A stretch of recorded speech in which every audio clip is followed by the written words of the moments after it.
रूस ने war rehearsal का वीडियो जारी किया है जिसमें एटमी मिसाइल यार से लॉन्च की गई है। साथ ही परमाणु पनडुब्बी से सिनेमा मिसाइल के धमाके किए गए हैं। वॉर ड्रिल में रूस ने एटमी बमवर्षक से बमबारी का अभ्यास दिखाया है। उधर यूक्रेन पर रूस ने मिसाइलों और ड्रोन से हमले तेज कर दिए हैं, जिसके जवाब में ट्रंप ने 32 देशों के साथ रूस जलाने का इशारा कर दिया है।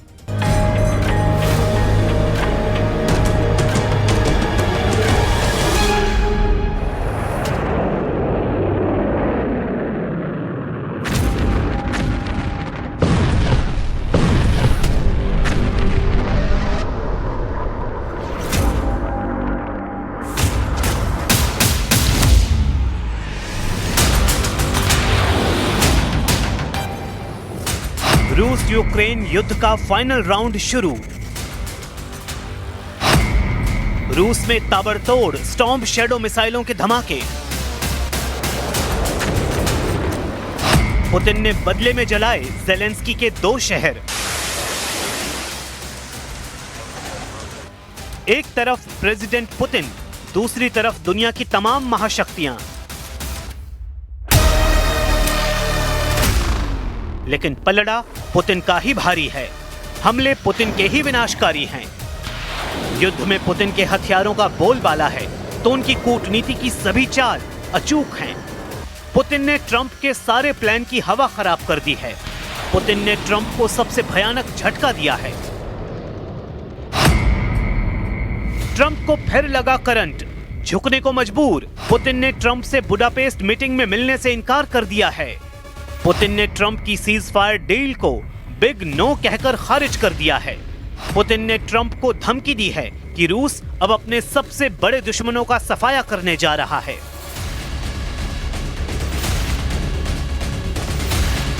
जैसे ही पुतिन ने बेखौफ इरादे जाहिर किए, रूस के तूफानी हमले शुरू हुए। यूक्रेन पर सबसे भयानक हमलों का राउंड शुरू हो गया है। राजधानी कीव हो या फिर ज़ैपोरिज़िया, बम और मिसाइलों के धमाके से जल रहे हैं। अचानक रातों रात युद्ध का लेवल पुतिन ने बदल दिया है। जैसा कि ट्रंप ने कहा, युद्ध में कुछ भी मुमकिन है। कुछ वैसा ही हो गया। कहां सीज फायर की कोशिशें हो रही थी, कहां युद्ध की आग पूरे यूरोप तक भड़क गई है।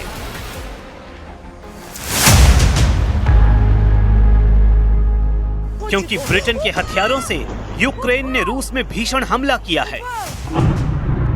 यूक्रेन मिलिट्री ने मंगलवार देर रात स्टॉर्म शैडो मिसाइलों की बौछार रूस में की है। ब्रिटेन से मिली लॉन्ग रेंज मिसाइल के धमाके रूस के ब्रांस्क में हुए हैं, जहां यूक्रेन ने गन पाउडर, एक्सप्लोजिव और रॉकेट फ्यूल बनाने वाले रूस के केमिकल प्लांट को जला दिया है।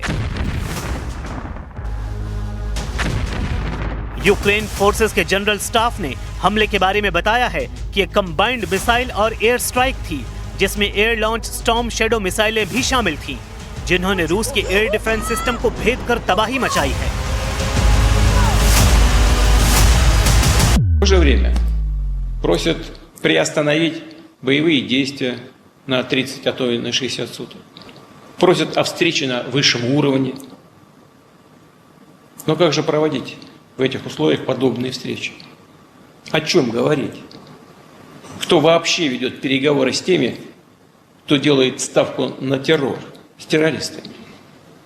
И за что их поощрять, предоставляя передышку в боевых действиях, которая будет использована для накачки режима западным оружием, для продолжения насильственной мобилизации и подготовки других террористических актов, подобных тем, которые были осуществлены в Брянской и Курской областях.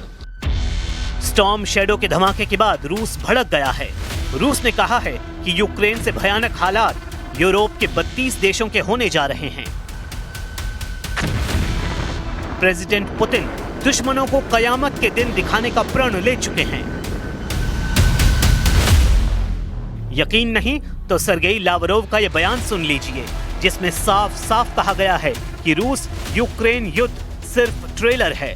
पुतिन का फुल एंड फाइनल युद्ध ऐसी महाशक्तियों से है जिनके पास एटमी हथियार हैं, जिनके पास गठबंधन सेना है, जिनके साथ सुपर पावर अमेरिका है।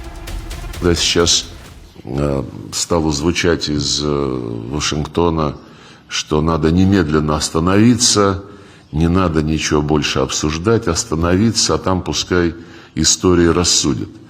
Ну, понимаете, если просто остановиться, это означает забыть про первопричины этого конфликта, который американская администрация с приходом к власти Дональда Трампа четко понимала и озвучивала это понимание.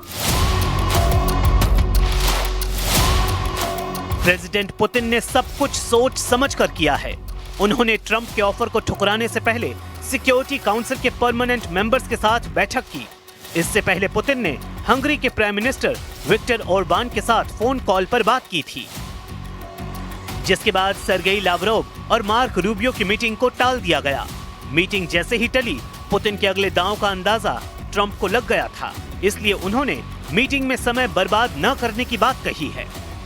I don't want to have a wasted meeting. I don't want to have a waste of time. So I'll see what happens. But we did all of these great deals, great peace deals. जिस meeting का डंका Trump ने कई दिनों से पीट रखा था, अब उसे ही वक्त की बर्बादी कहना उनकी बेबसी को बयां कर रहा है। खैर, ट्रंप क्या करेंगे ये किसी को अभी नहीं पता, लेकिन पुतिन के आक्रामक रुख ने यूरोप में खलबली मचा दी है। पोलैंड ने ये तक धमकी दे डाली है कि अगर पुतिन का प्लेन उनके हवाई इलाके में भी दिखा तो उसे मिसाइल धमाके से उड़ा दिया जाएगा। पोलैंड के विदेश मंत्री राडोस्लाव सिकोरस्की ने कहा कि अगर रूसी राष्ट्रपति उनके क्षेत्र में उड़ान भरने की हिम्मत करते हैं तो पोलैंड उनकी सुरक्षा की गारंटी नहीं दे सकता। सिकोरस्की ने पोलिश रेडियो से बातचीत में कहा,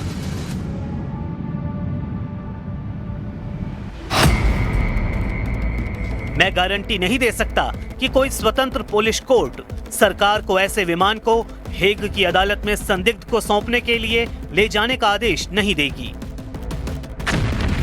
पोलैंड की धमकी के बाद हंगरी और बुल्गारिया ने पुतिन के लिए सेफ हवाई मार्ग देने का ऐलान किया है। असल में प्रेसिडेंट पुतिन के खिलाफ इंटरनेशनल क्रिमिनल कोर्ट ने गिरफ्तारी का वारंट जारी कर रखा है। वारंट में पुतिन पर आरोप है कि उन्होंने यूक्रेन से सैकड़ों बच्चों को जबरन रूस भेजा था। पोलैंड आईसीसी के कानून का पालन करता है, इसलिए पुतिन के प्लेन गिराकर उन्हें गिरफ्तार करने की धमकी दी जा रही है। हालांकि अब पुतिन ट्रंप की बैठक का कुछ पता नहीं तो पोलैंड की धमकी का कोई मतलब ही नहीं बनता। मगर पुतिन की धमकी को हल्के में लेने की भूल कोई देश नहीं करने वाला, क्योंकि मिस्टर प्रेसिडेंट ने यूरोपीय देशों को दहलाने के लिए अपने जंगी लड़ाकों को अपडेट करना शुरू कर दिया है।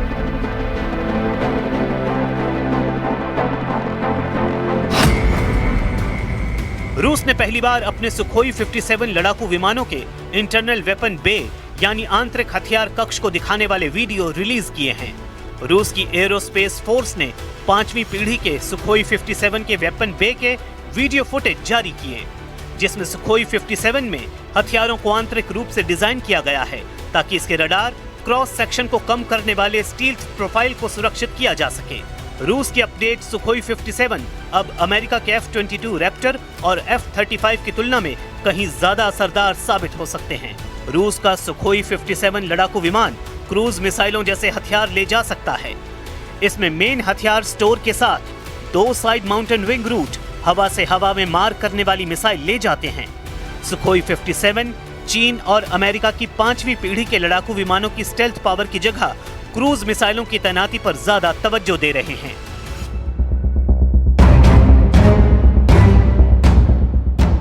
पुतिन का यह जंगी लड़ाका अपनी जेनरेशन के सभी जेट से कई मामलों में अनोखा है।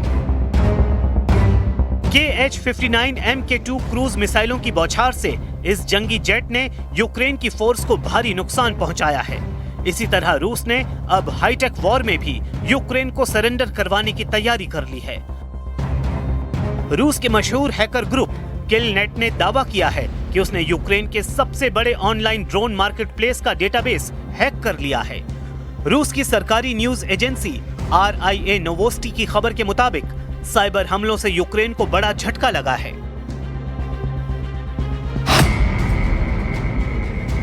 असल में रूस के हैकर्स ने 1500 से ज्यादा यूक्रेनी ड्रोन निर्माता कंपनियों के नाम, फोन नंबर और ईमेल एड्रेस चुरा लिए हैं। इसके अलावा यूक्रेन की सैन्य एजेंसियों की जानकारी, जिनमें यूक्रेन की खुफिया एजेंसी और सुरक्षा सेवा जैसी एजेंसियों के ग्राहक रिकॉर्ड भी मिले हैं। यूक्रेन की सबसे बड़ी ताकत बनी ड्रोन तकनीक की जानकारी भी रूस के साइबर सोल्जर ने हासिल कर ली है। इसमें कई यूक्रेनी ड्रोन और इलेक्ट्रॉनिक्स वॉरफेयर मॉडल्स के तकनीकी विवरण भी हैकर्स को मिले होने का दावा है। इन सब के अलावा हैकर्स ने दावा किया है कि उन्हें वित्तीय दस्तावेज भी मिले हैं, जिनसे पता चलता है कि 2024 में इस मार्केट प्लेस का कारोबार लगभग 2.1 अरब डॉलर था।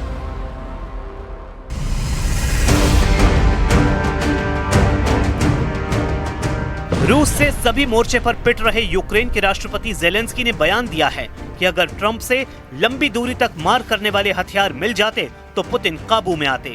जैसे ही उन्हें ये पता लगा कि ट्रंप ने हथियार देने से मना कर दिया, रूस डिप्लोमेसी को साइड कर फिर हमलावर हो गया है। Росія знову робить все, щоб зіскочити з дипломатії. І як тільки питання далекобійності для нас, для України стало трохи далі, то майже автоматично Росія стала вже менш зацікавленою у дипломатії. ट्रंप ने जेलेंस्की को टोमाहॉक मिसाइलें न देकर युद्ध को जल्द खत्म कराने का प्लान बनाया है। पुतिन को खुश करने के लिए ट्रंप ने उनसे 2 घंटे तक फोन पर बातें की। वहीं जेलेंस्की को व्हाइट हाउस मीटिंग में ट्रंप ने जोरदार डांट लगाई। ट्रंप का प्लान था कि खून खराबे की जगह अब सिर्फ टेबल पर युद्ध का नतीजा निकाला जाए। ट्रंप की डील थी कि जितनी जमीन रूस ने जीत ली है वो उसे दे दी जाए। जेलेंस्की ने भी फ्रंट लाइन पर सीज फायर डील का ग्रीन सिग्नल दिया, लेकिन क्रेमलिन ने सारे मंसूबे पर पानी फेर दिया। पुतिन ने ट्रंप को 2 टूक बता दिया है कि वो किन शर्तों पर यूक्रेन में धमाके बंद करेंगे। पुतिन चाहते हैं कि यूक्रेन पूरे डॉनबास रीजन से दावा छोड़ दे। पुतिन चाहते हैं कि किसी भी शांति समझौते के तहत नेटो सैनिकों की तैनाती यूक्रेन में न हो। पुतिन की डिमांड है कि समझौते में यूरोपियन यूनियन की भूमिका न हो। पुतिन ने मांग की है कि पहले शांति समझौता हो, उसके बाद संघर्ष विराम। इसमें सबसे बड़ी मांग वही पुरानी है कि यूक्रेन नेटो से हमेशा के लिए दूरी बना ले, साथ ही रूस पर लगे सभी प्रतिबंध हटाए जाएं। जेलेंस्की को ज्यादातर शर्तें मंजूर हैं। ट्रंप का तो ये भी कहना है कि जो भी नुकसान हुआ उसे भूलकर जेलेंस्की टोटल सरेंडर कर दे। हालांकि युद्ध का अंत होने की गारंटी तब भी नहीं दी जा सकती। Були зустріч з президентом Сполучених Штатів Америки, і ми домовилися, що саме так спробуємо організувати діалог на лінії, яка є зараз. Саме таким був сигнал президента Трампа і його команді. Це було і публічно. Лінія фронту може бути початком дипломатії. पुतिन के ट्रैप में फंसे ट्रंप और जेलेंस्की फिलहाल असमंजस में हैं। पुतिन को कैसे सीज फायर के लिए तैयार किया जाए, इसके लिए नेटो नेशन मंथन कर रहे हैं, जबकि पुतिन इस तैयारी में हैं कि यूक्रेन के बाद सबसे पहले किसे सबक सिखाया जाए। मुमकिन है जिस तरह पोलैंड ने पुतिन को परेशान किया है, उसका नंबर पहले लगे। Russia, using all kinds of ships, clunker feet, whatever, can reach, unfortunately, deep into Europe, and we should be prepared to counter that. And so I think not to build anti-drone and drone capacity these days would be responsible. Poland ने सितंबर महीने में रूस के 19 drone हमलों का आरोप भी लगाया। तब रूस ने पोलैंड पर हमले से साफ इनकार कर दिया था।